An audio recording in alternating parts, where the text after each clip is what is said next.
on va commencer par des questions, s'il y en a. Questions, réactions, avant de continuer. Bon, je vais mettre beaucoup de chair là-dessous avec le temps. Donc, on va juste commencer. Donc, vous voyez bien, le principe de base, c'est que de tout temps, les gens posent des questions au plan spirituel. Et il y a deux systèmes très larges qui répondent à ça. Bon, je parle un peu tantôt avec Serge, là, mais la gnose va aller chercher les soucoupes volantes, Jésus, Mahomet, Zoroastre, Bouddha, le Dalai Lama, le mystère des Incas, le mystère des Templiers, le Saint Graal, tout mélanger ça pour dire, ça va tout ensemble, ça, là. Et si vous avez vraiment la connaissance, vous allez voir que tout ça, ça se tient. Puis il y a une espèce de mystère là-dedans, révélé secrètement, que vous allez découvrir. Yes! Et là, vous allez avoir la connaissance qui va vous expliquer la globalité de tout. Du triangle des Bermudes jusqu'au volant. Tout rentre là-dedans.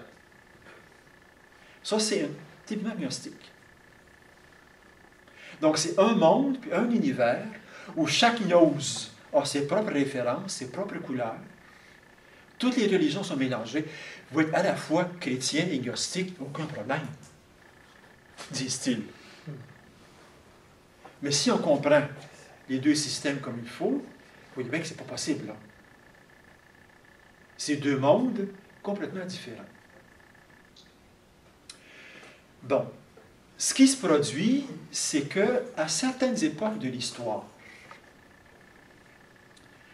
le système religieux commun, officiel ou dominant, peu importe, là, entre en crise.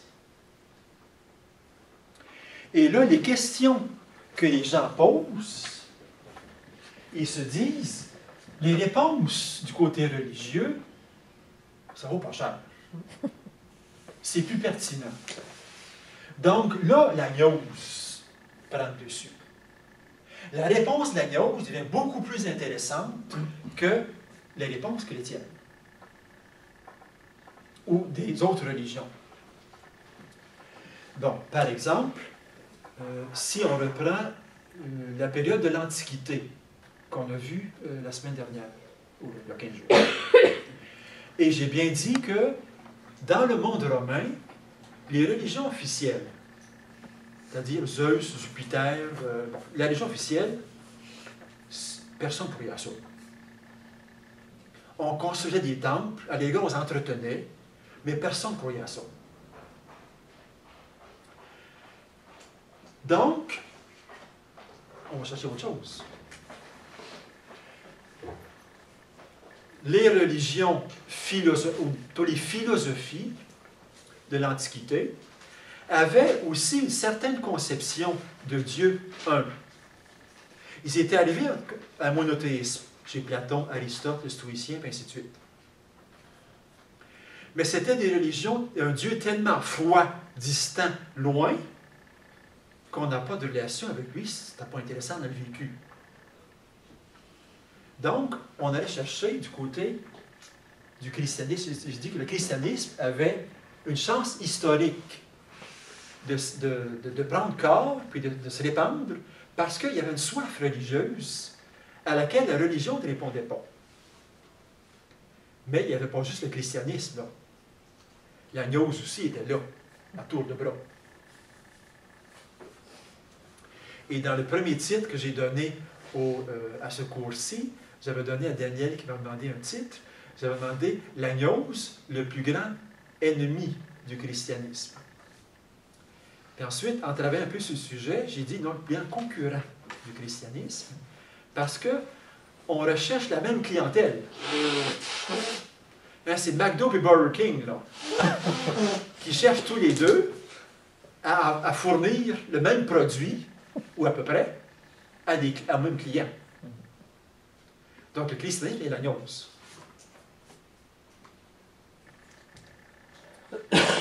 Ça va?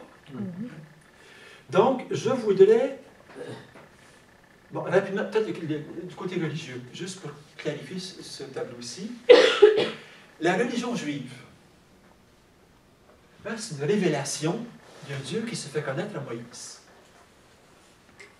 qui demande la foi.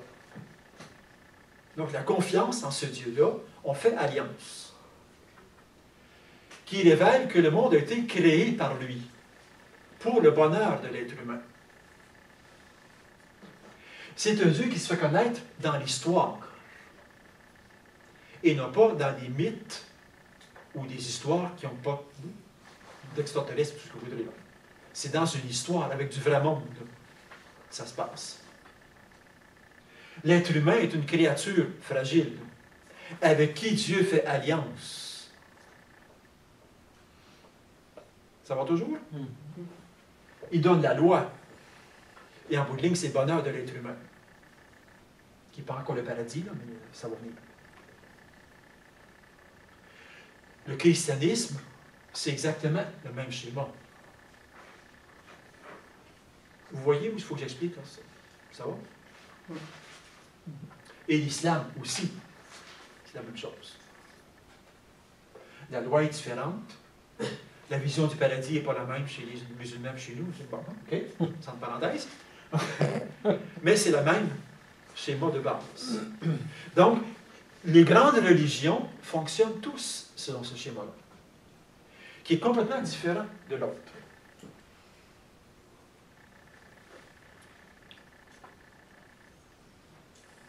Je voudrais maintenant voir avec vous, on va commencer, 3 gnoses différentes à partir de ce schéma-là.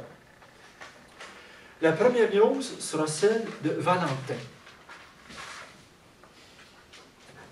Rien à voir avec le Saint-Valentin, c'est un autre Valentin, qui a vécu, on ne sait pas trop quand, il a enseigné entre 140 et 170. Donc l'époque dont on a parlé au dernier cours. Je vais parler ensuite de Raël, donc du mouvement raélien, qui est aussi une gnose. Et finalement, du film Matrix, qui est aussi une gnose. On n'a pas le temps de se rendre là, on va se faire. Question, est-ce que la théologie, c'est une connaissance intellectuelle? Oui. Est-ce que c'est une gnose? Non. Ben, c'est-à-dire qu'il y a des aspects gnostiques. Non. Le mot gnose va arriver chez Saint Paul, par exemple. Saint Paul va dire la connaissance de Jésus-Christ. On va parler plusieurs fois de cette expression-là. J'ai eu la connaissance de Jésus-Christ. Mais ce n'est pas la connaissance au sens ici. C'est le sens de révélation? Ici, c'est la connaissance. C'est le fait de savoir ce que je suis qui me sauve. D'accord? Ici, il y a aussi une part de connaissance. Mais ce qui me sauve, c'est la foi. Et en toute honnêteté, il y a beaucoup plus de non-connaissance ici que de connaissance. Et la théologie a comme objectif de clarifier les connaissances, de les étoffer et surtout les purifier. Mais ce n'est pas du tout la connaissance au sens ici.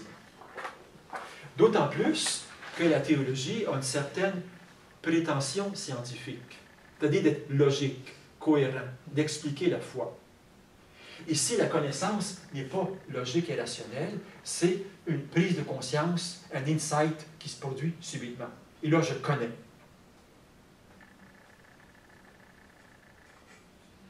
Ça va?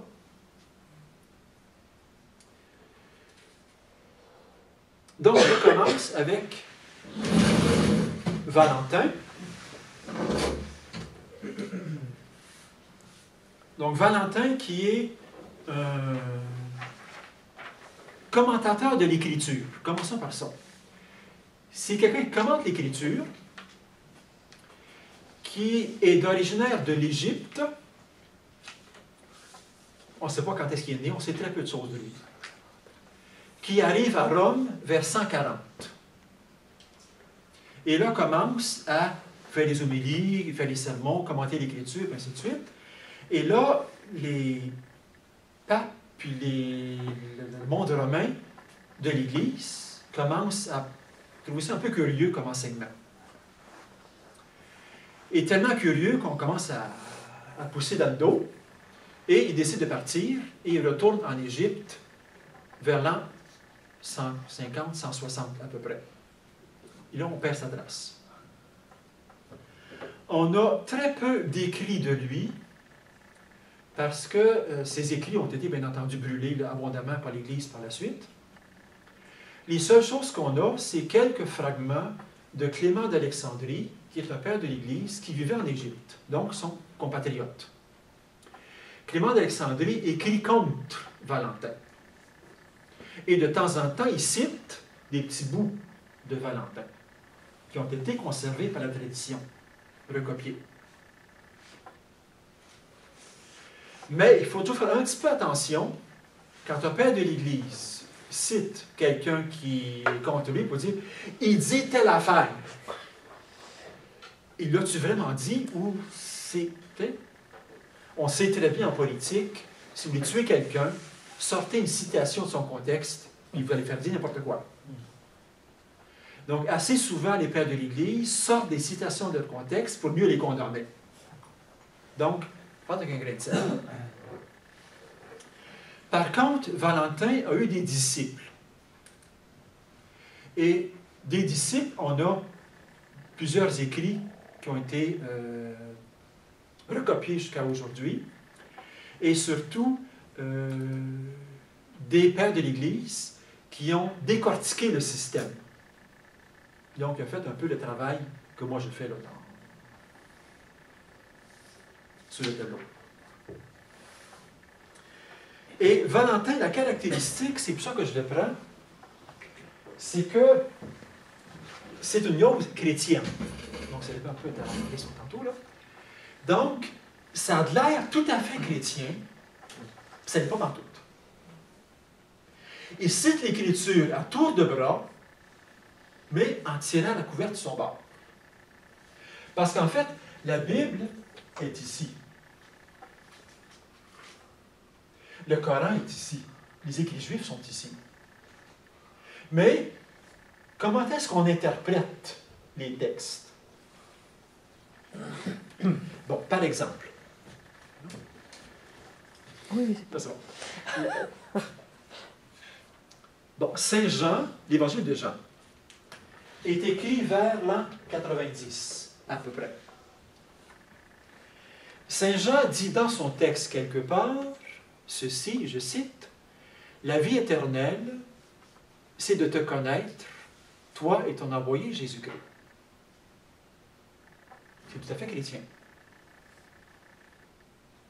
J'ai la vie éternelle en ayant une relation avec Jésus-Christ qui m'envoie au Père. Magnifique. Les gnostiques disent, la vie éternelle, c'est de te connaître, la connaissance, pas la foi, la connaissance, toi et ton envoyé. Donc, ils prennent ce verset-là, puis ils tirent sur leur bord. Ça va? Ce qui fait qu'en lançant, à peu près, un disciple de Jean, ou Jean lui-même, on ne sait pas, écrit une lettre, la première lettre de Saint Jean, dans laquelle il écrit « Celui qui dit « Je connais Dieu » et qui n'aime pas son frère est un menteur. » Ça veut dire que cette phrase-là, la deuxième, là, celui qui dit « Je connais Dieu » et qui n'aime pas son frère est un menteur, il écrit ça contre un gnostique. Donc, contre quelqu'un qui a pris ce verset-là de Jean et qui l'a interprété du côté gnostique. Donc, lui, il va se dire, quelqu'un qui connaît Dieu, mais qui ne pratique pas la loi de la charité fraternelle, les 2 commandements, c'est un menteur. Parce que le gnostique n'est pas obligé de suivre la loi, il y a la connaissance. Si j'ai la connaissance, je suis sauvé.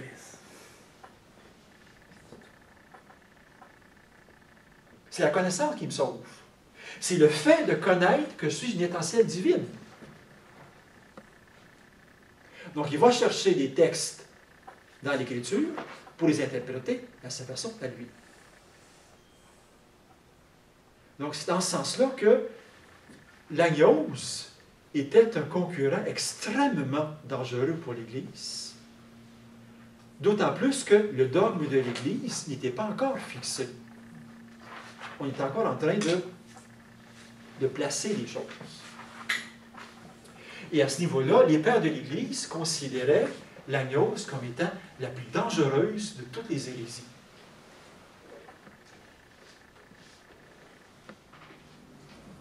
Ça va? Je retourne à Valentin. Donc, Valentin et ses disciples avaient le système suivant.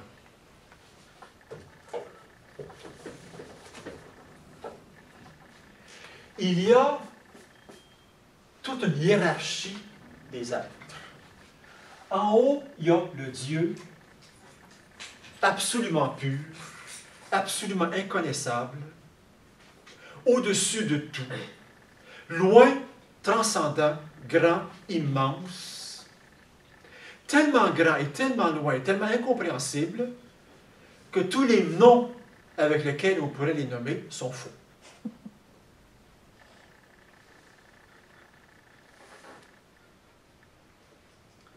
Il est au-dessus de tout, il est hors du temps, il est là depuis toujours, séparé infiniment de cette misérable chose qui s'appelle la matière.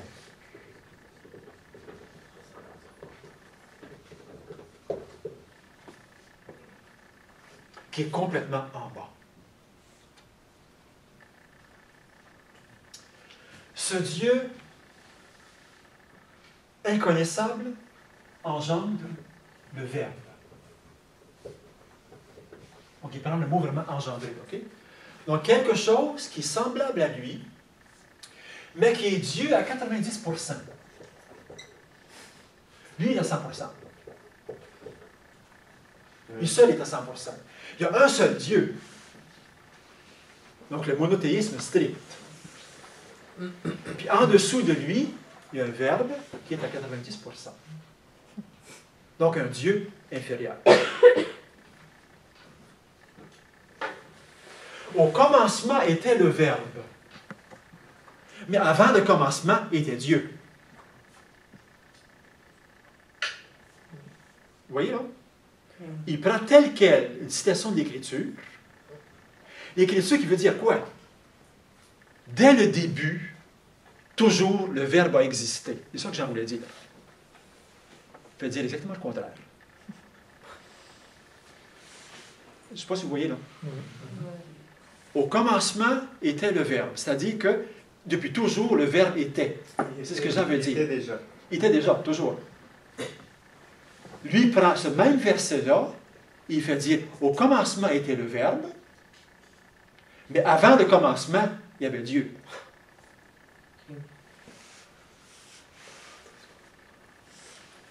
Ce qui veut dire qu'à un moment donné, le Verbe n'existait pas. Dieu était seul. Ça, c'est Valentin qui dit ça.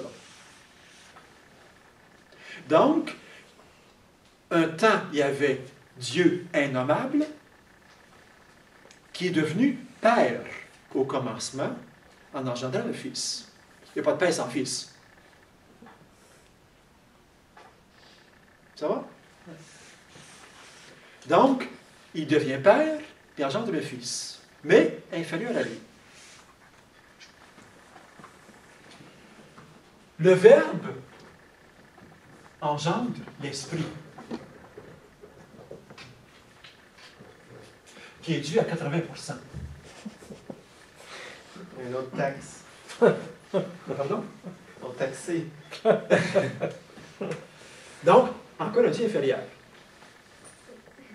Donc, lui, il se dit, je suis totalement dans la ligne de l'Écriture, puisqu'il y a trois dieux, le Père, le Fils et l'Esprit.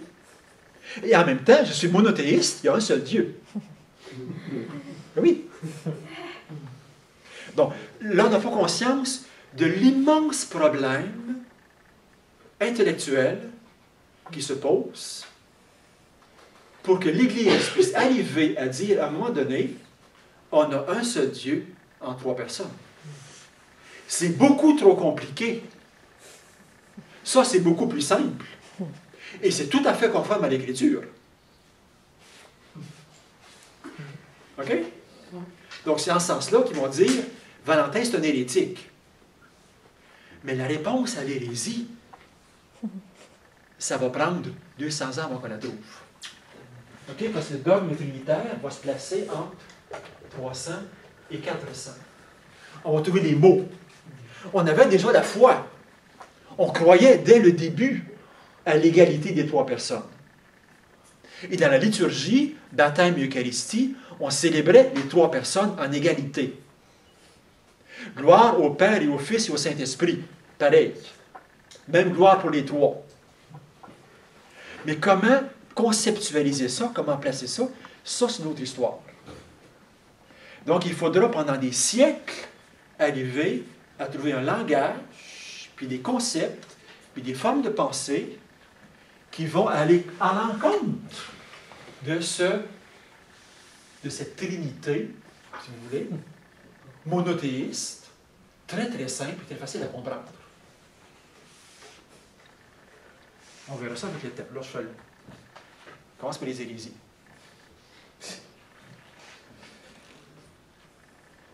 C'est qu'il faudra élaborer, à un moment donné, un seul Dieu en trois personnes, ou encore, nous avons un seul Dieu, et ça c'est vraiment la formule telle quelle, nous avons un seul Dieu, et ce Dieu-là est un Père qui engendre le Fils dans l'Esprit. Mais on a un seul Dieu. Mais là, on n'est pas encore rendu là.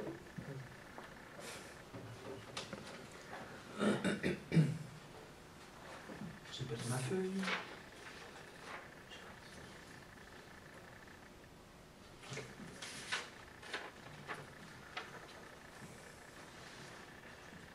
Donc, en fait, dans la gnose de Valentin, il y a un seul vrai Dieu et tous les autres sont des dégradés de. L'esprit engendre la pensée, qui est un Dieu à 50%. Ils disent pas ça, eux autres, mais c'est pour qualifier les concepts. La pensée engendre la sagesse, qui est à 40%.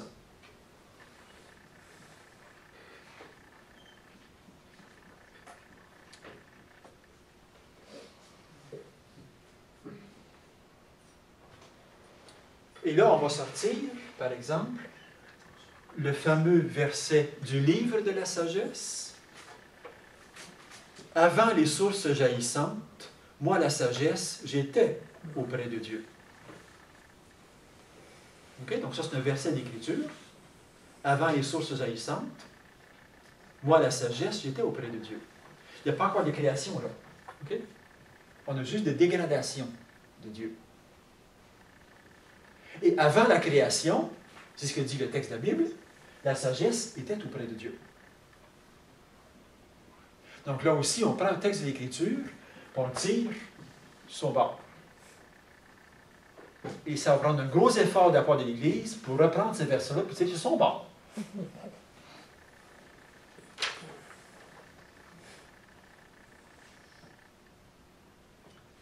Maintenant intervient la création du monde. Dieu dit, donc le verbe intervient,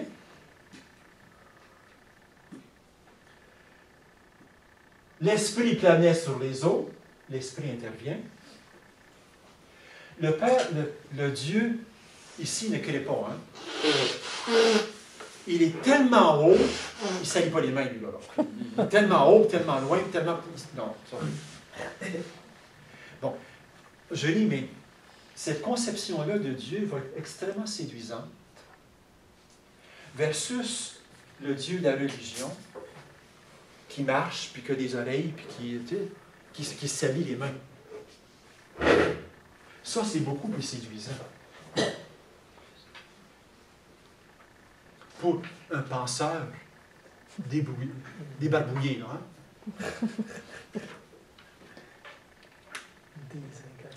Donc, à l'aide de la sagesse, pas de la sagesse, du Verbe et de l'Esprit, sur la matière préexistante, dans la polygose, les matières existent déjà.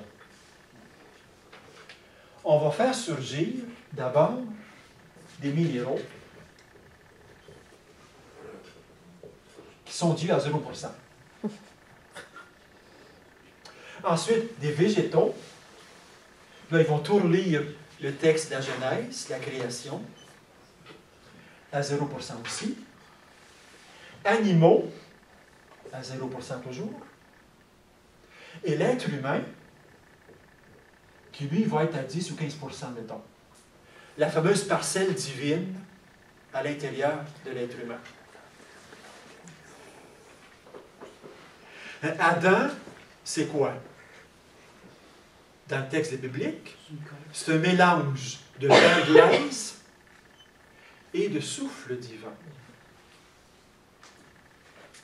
Mais là, on le comprend de la façon dont les gnostiques le comprennent, c'est-à-dire le souffle divin, c'est une parcelle de la divinité qui est mise dans. Dans le fond, c'est juste la vie qui est donnée. Une façon biblique de dire, hébraïque, de dire la vie est donnée. Mais les gnostiques vont le comprendre de façon complètement autrement. L'esprit, le souffle divin, c'est une parcelle de la divinité dans la matière. Donc l'être humain est se composer de l'un et de l'autre.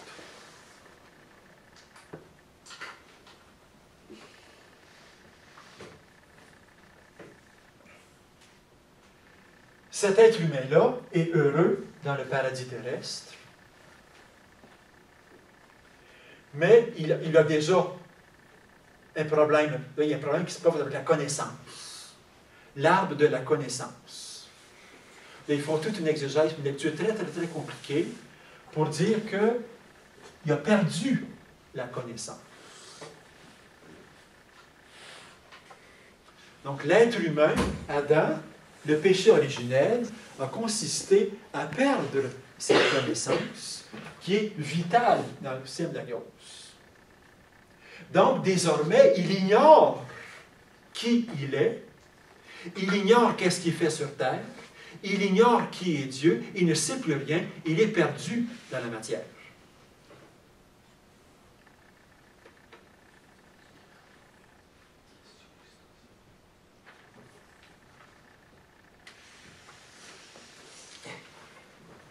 L'histoire continue.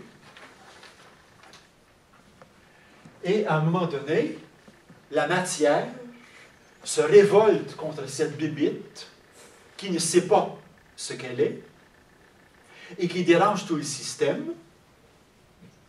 Et la révolte de la matière, c'est le déluge, qui veut immerger et submerger, noyer cet être-là, qui vient d'en haut, qui dérange la matière, mais qui ne sait pas d'où elle vient. Mais Noé avait la connaissance. Noé était un des élus qui savait, lui, que... Puis il a vu venir l'affaire. Il a vu que la matière commençait à se révolter, il a construit une arche, puis ça en est sorti de cette façon-là.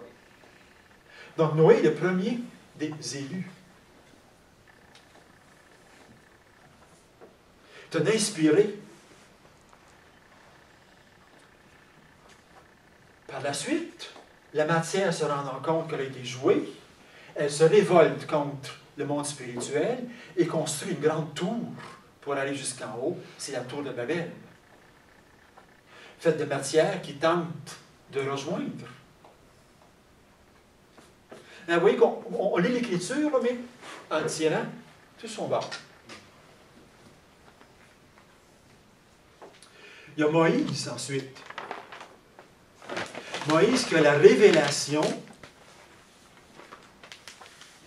à qui il est donné. Donc, il y a la connaissance, hein, la prise de conscience, Moïse, ou buisson ardent.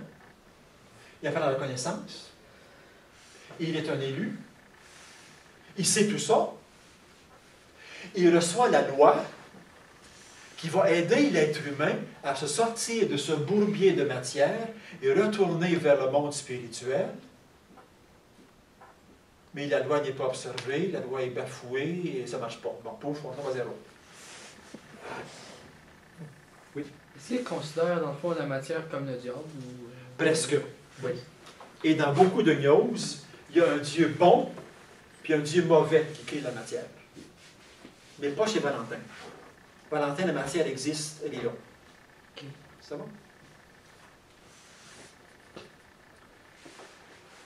On aboutit à Jésus.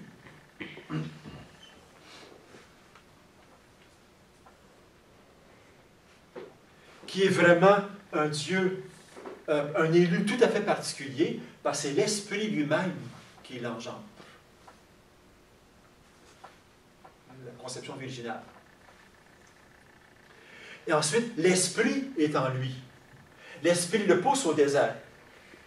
L'Esprit fait faire des miracles. L'Esprit le fait parler. Donc, il est vraiment un élu tout à fait particulier. Un grand révélateur, un grand illuminateur, qui vient révéler qui est l'être humain, qui est Dieu, quel est le projet de Dieu, puis à quoi l'être humain est appelé. Le royaume est au-dedans de vous. Dans l'autre sens, par exemple. OK? Donc, vous avez une étincelle divine à l'intérieur de vous, et c'est le royaume, c'est une partie du royaume de Dieu, là. Il y a une étincelle du royaume de Dieu qui est à l'intérieur de vous. Nul ne connaît le Père, il est inconnaissable. Sinon le Fils, et celui à qui le Fils veut le révéler. Vous autres. Je suis le chemin, la vérité et la vie. Il faut passer par moi pour retourner au Père. Et vous voyez qu'il interprète l'Écriture complètement à sa façon, à lui. Puis ensuite, moi j'ai dit qu'il y avait un être humain, en bout de ligne, pour les gnostiques, il y en a trois.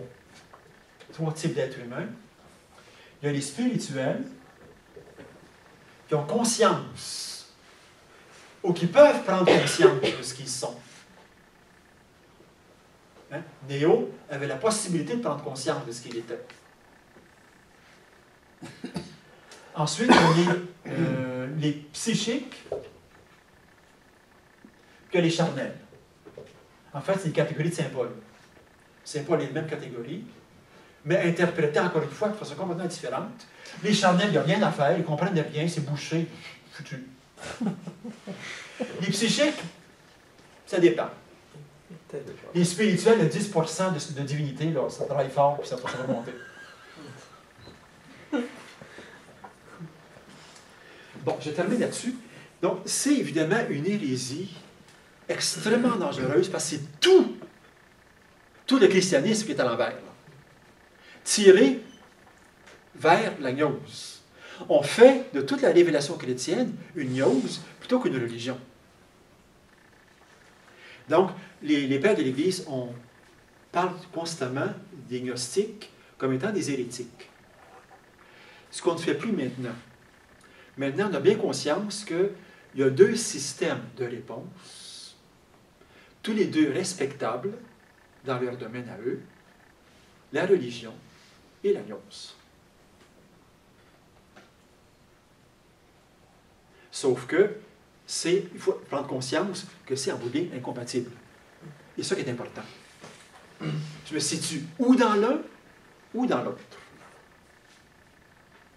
Mais une fois qu'on a ce système-là dans la tête, vous allez prendre des livres, je ne sais pas qui disait ça, là, Serge tantôt aussi, on prend des livres à la librairie, ça a tout à fait une odeur chrétienne, c'est des mots chrétiens, il parle de Jésus là-dedans, tout de bras,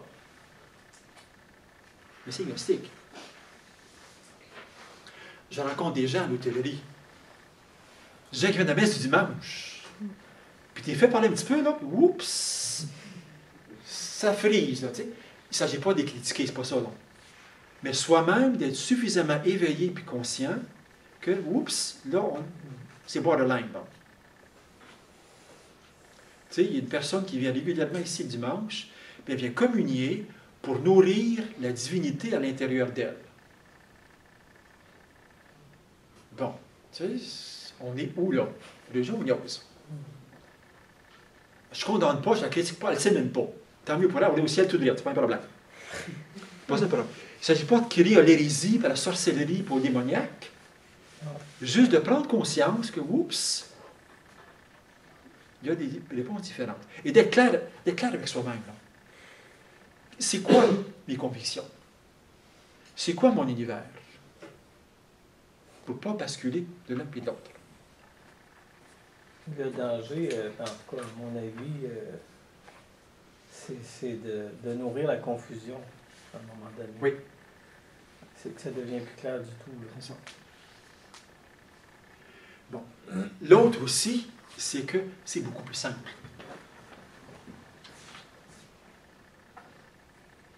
Tu sais, c'est pas évident d'être enfargé dans la Trinité, l'incarnation, vrai Dieu, vrai homme, mettez ça ensemble, tu sais. On n'a pas conscience.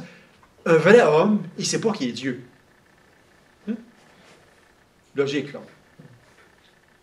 Ça fait penser à l'histoire du cardinal Léger, qui avait une espèce d'hospice où il accueillait les pauvres et qui s'appelait le foyer de charité. Puis il y avait des débiles mentaux là-dedans, une section de débiles mentaux. Donc un jour, il va visiter son œuvre, comme il était, là, grand personnage. Puis il disait aux gens, en se présentant dans une salle, « Je suis le cardinal Léger. » Puis il faut qu'il lui dise, « Ah, c'est comme ça que ça commence, ça! »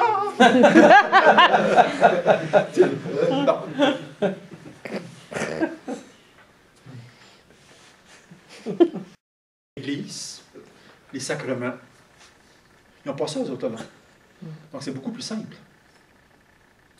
Et troisièmement, c'est extrêmement séduisant.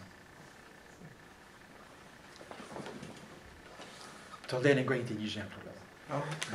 Ouais. Vraiment, je suis persuadé que tu as des dons spirituels. Je sens ça, là. Tu es apte à acquérir cette connaissance que très peu de gens ont. Fais juste regarder, là, je vois que tu as une aura orange. On sait que l'aura parfait, là, l'aura lumineux, c'est blanc. Mais tes oranges tirant sur le jaune, puis ça va être blanc, ça ne sera pas long, là. Elle, là, elle fait bien des études en Bible. Elle regarde son aura comme il faut, là, c'est violette foncée. Ça tire sur le noir. Elle sait tout, elle a tout décortiqué, mais en bout de ligne, elle n'a rien compris. Elle ne peut pas comprendre.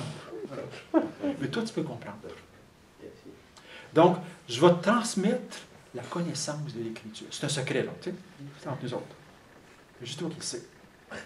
Mais tu fais partie des rares élus qui auront la connaissance. Donc, c'est bien que c'est très valorisant pour lui, pas beaucoup pour toi. Tu vois le genre. Donc, c'est une approche extrêmement séduisante. Tu peux entrer dans le petit groupe restreint de ceux qui savent. Le petit club, là. Pensez à Matrix, là. Ouais. Et le petit élu qui va. Oui. Les protestants, ils se situent où là-dedans? Religion. Ouais. Oui. Massivement. Sauf certaines petites sectes. Oui, d'accord, c'est ça. Dans le fond, ils sont la même chose que nous. Là. Il y a aussi chez eux des sectaires. Bon. Les Juifs font la même chose. Et la Kabbale juive, c'est écoute, le texte de l'Écriture, ça c'est pour tout le monde, ça là. Mais nous, là, on a, en faisant des lettres, puis des jeux de chiffres là-dedans, on va découvrir quelque chose de caché à l'intérieur que juste les initiés peuvent découvrir. Musulmans, c'est la même chose. Ça existe dans toutes les religions. Et je reviens à ta question, regarde ta question. Et ça revient aux époques de crise. Donc, j'ai parlé de la crise du système religieux dans l'Antiquité. On est allé chercher du christianisme a profité, pardon, et la gnose. On a le même phénomène au 12e, 13e, 14e siècle. Bon, le christianisme est en pleine crise, les prêtres n'ont aucune crédibilité, ils sont riches, l'Église, tout le bazar de l'argent, puis du trafic des postes, puis des 2-3 papes, puis tout ce que vous voudrez. L'Église est en pleine crise. L'époque de Saint-François d'Assise, en même temps, soit dit en passant. Bon. Et là aussi, la gnose apparaît sous forme des cathares. Les cathares sont des gnostiques. Ils ont deux dieux, le dieu de la matière et le dieu spirit. Puis il y a certains parmi eux qui sont des parfaits et qui vivent, qui ont eux la connaissance de la divinité, de ce qu'ils sont. Et à nouveau aujourd'hui, où le discours de l'Église est discrédité, et à nouveau la gnose prend le dessus, ben c'est beaucoup plus facile et beaucoup plus séduisant. Ça va? Je prends les dernières minutes. M'excuse, oui, oui. Mais dans le fond, la gnose, dans le fond, c'est plus un truc d'élu. Oui. Ouais, tandis que dans la religion, on est tous égaux. Là. Oui. Oui, ça c'est extrêmement important aussi. Mais beaucoup d'appelés, peu d'élus. Non, en ce sens que c'est vraiment ici pour tous. Et là, c'est pour quelques-uns qui sont... Donc, quand on dit sectaire, on pourrait dire que toutes les gnoses sont sectaires? Non. Une secte, c'est un autre système. Il faudrait mettre un autre système à côté, là. Le système de la secte, c'est que... Le réel, je l'ai parlé tantôt. Oui. Donc ça, c'est une secte gnostique. OK? Donc, à l'intérieur de la gnose, il y a des théologiens, Valentin, il y a des biblistes, il y a des films, Matrix, il y a des sectes. Donc, il y a de tout à l'intérieur de la gnose. Donc, il y a beaucoup de systèmes, de films, de sectes, de livres. David Brown, David Chicote, c'est pas loin de là. Tout à fait. Hein? Tu ne sais pas, là, mais tu es la mère, tu es la dernière descendante de Jésus-Christ. Avec toutes des intrigues, puis là, bon, tout ça. Donc, il y a beaucoup. Ça, c'est un système extrêmement large dans lequel on peut entrer plein de choses. Romans, films, tout ce que tu voudras. Oui? Mais si la gnose, dans le fond, c'est juste pour des élus, dans le fond, ben, ça veut dire, est-ce qu'ils évangélisent pas, dans le fond? Non. Non. Mais ils vont publier des livres, des documents qui vont te permettre de devenir éventuellement. Le livre se vend bien parce que, oups, ça peut être moi. Okay. D'autres questions? La franc-maçonnerie, ça c'est une gnose. Oui.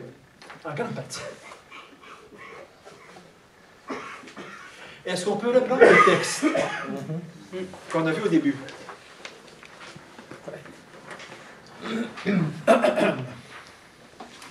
Donc, de tout temps existe le principe divin. Il est le Dieu au-dessus de tout. Il est incompréhensible, inconnaissable, pure énergie toute puissante. Il n'y a rien de chrétien là-dedans. C'est la gnose pure. Hein, c'est le Dieu au-dessus de tout qui ne s'allie pas là. Le monde matériel y est opposé.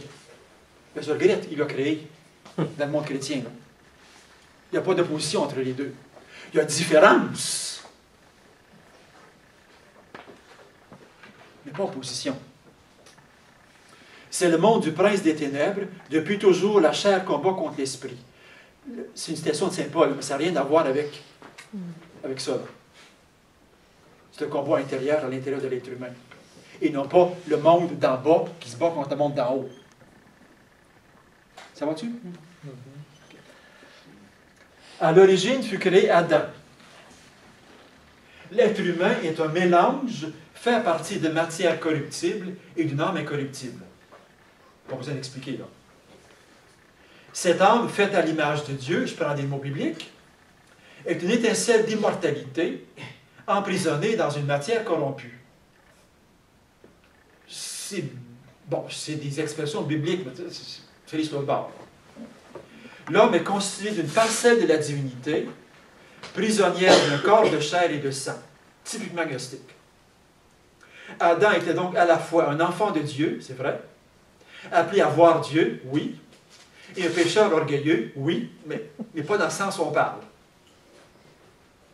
Plein de concupiscence et de désirs mauvais, vulgaires et terrestres. Il en met un peu fort. Avec les péchés originels, Adam et Ève ont cédé à leur désir de la matière. Mais non, ils ont cédé à ce qu'ils étaient tout simplement. C'est pas un conflit entre eux. Hein? Donc là, ils placent Adam ici, là, puis la fois, c'est la matière qui a gagné, qu'ils disent. Ça va? Au cours de l'histoire sainte, le principe divin tentant de se révéler et de faire connaissance, aux descendants du premier homme, ce qu'ils étaient en vérité, des enfants de Dieu. Oui, on l'est. Pas dans le sens. Pas dans ce sens-là. Ouais. Mais il n'y parvint pas. Seuls quelques grands initiés bénéficièrent de ce savoir, désormais caché et inconnu, pas vrai du tout. La révélation n'a jamais été cachée. Et caché de tous les autres, donc Enoch, Noé, on a vu tantôt Noé. Il doit avoir Noé. Néo aussi. Abraham et finalement Moïse, le plus grand d'entre eux. Ça va? Au buisson ardent, ce dernier a bénéficié de la grande révélation. Dieu lui a fait connaître son nom, oui, et lui a fait savoir que le peuple d'Israël, plus que tous les autres, était un peuple divin. Le mot divin, pas juste là. Peuple élu, choisi, non pas divin.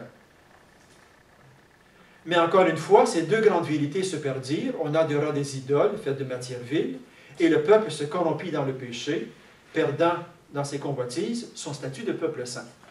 On voit bien la lutte entre ces deux-là. Là. Puis on voit bien que les deux essaient de tirer l'être humain, soit sur un bord, soit sur l'autre. Ce qui n'est pas l'histoire. Dieu nous a créés pour lui, et il est appelé à entrer en relation avec lui. Finalement, Jésus fut le dernier et le plus grand envoyé. Il était le grand porteur de la connaissance céleste, et sa mission consistait à transmettre cette connaissance à un petit groupe de disciples. Hein, le groupe d'élus.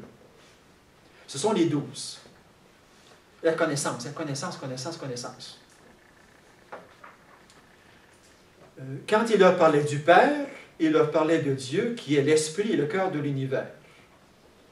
Jésus est venu nous révéler notre véritable identité. Je ne suis pas sûr que ce soit ça. Nous sommes des enfants de Dieu. Nous sommes issus de la nature divine, absolument pas. Et notre destinée est que notre âme immortelle retourne à sa source, le royaume de Dieu. Tout gnostisé là. Ce royaume céleste, notre vraie patrie. Oui, mais pas dans ce sens-là. L'être humain est issu de la divinité. Créé par, pas issu de. Son salut consiste à retrouver son statut divin. Non. On est appelé à participer à la vie divine, mais pas notre statut divin. Pas la même chose.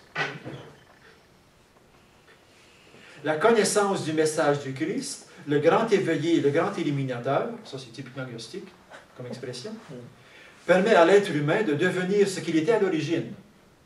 Mais non. On est appelé à devenir quelque chose qu'on n'était pas, enfant de Dieu. Ça va toujours, là? Il y a plein de stock là-dedans. Là. Celui-ci, prenant conscience de sa véritable nature, peut se fondre à nouveau dans l'un divin primordial. Le bloc de sel qui fond dans l'eau de la mer. Fausse image. Mais le message du Christ, totalement nouveau dans les milieux où il fut divulgué, fut incompris de la plupart de ses auditeurs et d'une grande partie de la jeune Église. Seuls quelques spirituels le comprirent vraiment. Ça, c'est l'élitisme, peut-être une broue, là. Au fil des siècles, cette connaissance libératrice ne se transmet que dans certains milieux restreints jusqu'à nos jours, les monastères, par exemple. Non, c'est ça. Comme il en faut. Heureusement, et grâce à ces découvertes récentes et aux nouvelles technologies, son vrai message est à nouveau accessible. J'étais prétentieux. Aujourd'hui, l'Évangile intérieur peut être retrouvé et celui qui garde ses paroles ne verra jamais la mort. Il appartient au monde céleste et immortel. Encore là, c'est complètement tordu. À la fin des temps, ce monde matériel sera détruit. Hein? Ici, là. Les êtres humains charnels, la classe d'en bas, disparaîtra dans l'océan de feu. Mais les âmes des êtres spirituels, la classe d'en haut, retournent au monde céleste et referont partie du corps du Christ, mais pas du tout dans le même sens. Dans l'océan du sel. L'océan du ciel, c'est ça, exactement. Corps glorieux et divin, pour toujours dans le royaume de Dieu, donc le monde céleste en haut. Donc, en bout de ligne, si vous n'avez pas cliqué une fois de temps en temps à ce texte-là, quand on l'a lu au début, vous avez passé un sapin. Ou une épinette. Ou une épinette. Hein, parce que il n'y a rien de chrétien là-dedans. Il y a des mots chrétiens, mais toutes les idées sont gnostiques. L'affaire que je ne comprends pas, c'est que ici, au numéro 8, c'est dit à la fin des temps, ce monde matériel sera détruit. Vous êtes en train de dire que dans le fond, ça ne sera pas détruit? Ben, c'est-à-dire que dans l'Apocalypse, Ouais. c'est effectivement écrit que le monde tel que nous le connaissons sera détruit pour une nouvelle terre et un ciel nouveau. Ça, c'est chrétien. Ouais. Mais la façon dont c'est écrit ici, c'est pas chrétien. Parce que lui, ce qu'il veut dire, ce qui est dans le texte, c'est le monde matériel ici, la mauvaise matière qui est méchante, Ok, ouais. va être détruite. Dans le fond, c'est moi qui ai écrit ce texte-là. C'est vrai? Je suis agnostique, quoi. Mais j'ai dit tantôt qu'on brûlait pas les gnostiques, on les respectait dans les croyances. On dit-tu gnostique ou agnostique? Non, c'est gnostique. Agnostique, je ne connais pas. Agnostique, Ouais, c'est ça. je ne connais pas. Le gnostique, connaît. Les athées sont agnostiques. Non, les athées, ils affirment qu'il n'y a pas de Dieu. Nous sommes théistes, nous affirmons qu'il y a un Dieu, ou des dieux, et monothéistes, nous affirmons qu'il y a un seul Dieu. Monothéiste. Polythéiste, il y a plusieurs dieux. Athéiste, il n'y a pas de Dieu. Je l'affirme. Agnostique, je ne sais pas. Les caféistes, théistes, caféistes. Ça va? C'est de qui ce texte-là? Moi.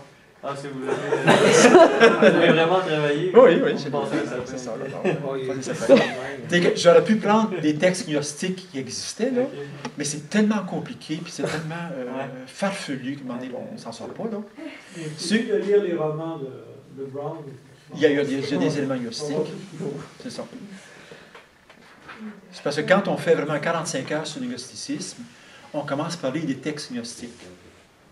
Puis on les relit à la fin du cours. Ah ouais. Mais là, donc là, j'ai juste fait un texte rapidement, avec plein d'expressions gnostiques Oui, là-dedans. peut-être. C'était tout beau, ça. On a fait ça pour passer d'un mois. Il y avait des hauts, mais il manquait aussi des lieux Vince. Donc, la prochaine fois, on verra, toujours dans le contexte gnostique, le mouvement raélien, donc qui est une secte, mais gnostique. Et on va voir ensuite en détail Matrix, qui est un film gnostique. Un quoi? Le quoi? Matrix, Matrix, qui est un film gnostique. Donc on a déjà vu un petit peu les éléments comme quoi que ça se ressemble, là. Ouais. Mais, encore là, pour Très bien. de plus en plus. Et ensuite, on va voir c'est quoi la spécificité chrétienne. Oui, il faut. Oui. C'est quoi vraiment parce que pas seulement la religion, mais le christianisme. Merci beaucoup. Merci beaucoup. Merci.